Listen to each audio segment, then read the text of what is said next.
Good day everyone. I will discuss my topic 2D and 3D animation.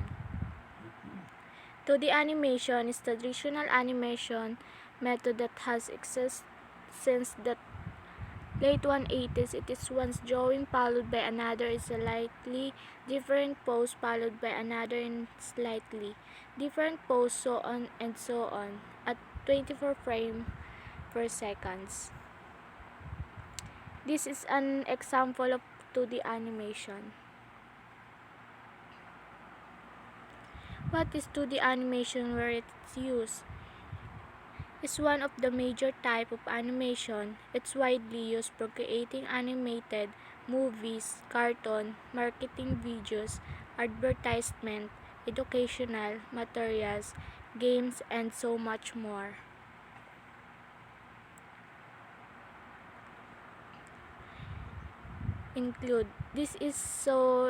Dito ginagamit ang 2D animation: Lonely Town, Bugs Bunny, Daffy Duck, classic Disney Snow White, The Jungle Book, The Little Mermaid, TV show The Simpsons, Family Guy, South Park, Rick and Morty. Why 2D animation it is important? 2D animation is an amazing way to communicate in a purpose to the target audience. Colorful, quirky videos and image can effectively promote a business without losing its primary motive. Marketers can cap off on 2D animation for better influence and consumer decision. So, what is another name of 2D animation? So, the another name of 2D animation is a wider term as a cell animation is one among the traditional techniques of 2D animation. So, yan po yung ibang tawag sa 2D animation, cells animation. Then, 2D animation involves creating numerous drawing, then feeding into a plastic cells, hand painting them, and create the animated sequence on a fainting background image. So, let's learn more about how 2D animation is created. The process consists of three main phases: pre-production, production, and post-productions.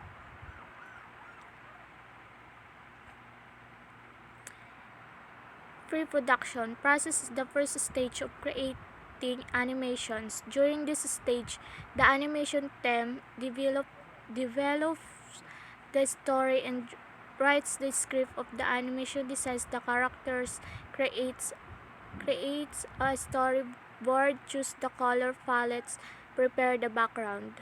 Then, production. It is the process of creating the animation by gathering all the create materials together and producing the scenes, the included paintings, the backgrounds, creating the individual scenes and characters activities, making the rough animation, cleaning up the animation in between, coloring and painting the drawing with the help of computer software, composing and export. Then, post-production is the final editing process of a 2D animation. During this process, the animation is enhanced with additional sound effects or recording will increase the emotional impact of the animation. Once the final version is ready, it's rendered and exported to different formats. These were the basic of 2D animation. It is create process that every beginner should know about to become an advanced animation. You should learn more about the techniques and best practice of making animations. So, let's move on to 3D animation. It's the art of using motion to bring characters, vehicles, props, and more to life within TV shows, films, and games.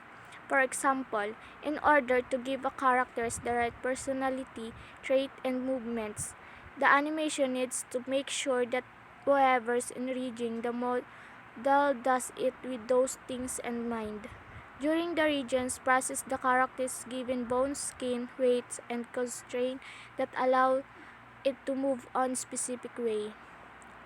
So this is an example of 3D animation. Then, what is 3D animation? Where it is used? Make use of 3D computer graphic to create a two-dimensional moving picture that depicts 3 dimensions. 3D animation is used to industries as diverse as gaming and medicine, and they are commonly used for presentation and marketing across all industries. Can be used to animate characters for commercial, television, and movies, creating unique actors that can be used to do just about anything. So, ito naman yung ginagawa ng 3D animation. Pixar Toy Story, Frozen, That Credibles, DreamWorks, Shrek, How to Train Your Dragon, Future, Film G's, CGI, the dinosaur in Jurassic Park, the robot in Transformers, pretty much everything in Avatar. Then, types of 3D animation. Since its inception, 3D animation has already come a long way as technology rises. Many types and styles emerge along with it regardless of various techniques.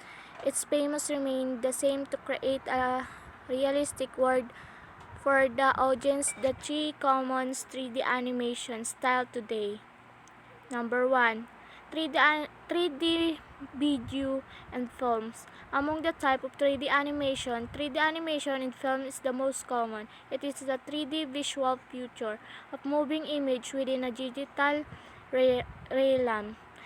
These types use motion graphics to move the subject around the 3D space, unlike other type 3D video and film in purely visual, which means there's more interaction required. Hence, it is also called passive 3D animation. Number 2. Interactive 3D. This is a 3D animation production that features purely digital learned and created using a 3D computer software. While 3D video and film animation relies on the visual experience, that type involve user interaction. This allowed users to be in first or third person points of view and move within the 3D world through a computer screen with mouse and keyboard as external control. Number 3. Virtual reality 3D. Among 3D animation types, virtual reality is the one that has opened a complete new world for users. Like interactive 3D, this future purely digital realm created in a 3D computer software.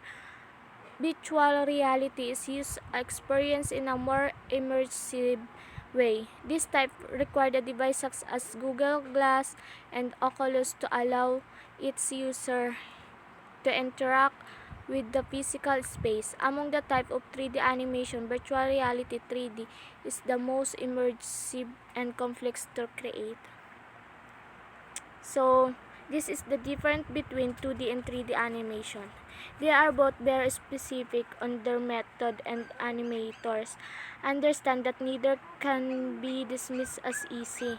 Traditional 2D animation is simple by design but very time consuming, but 3D animation can be smooth or quite complicated as well. Thank you.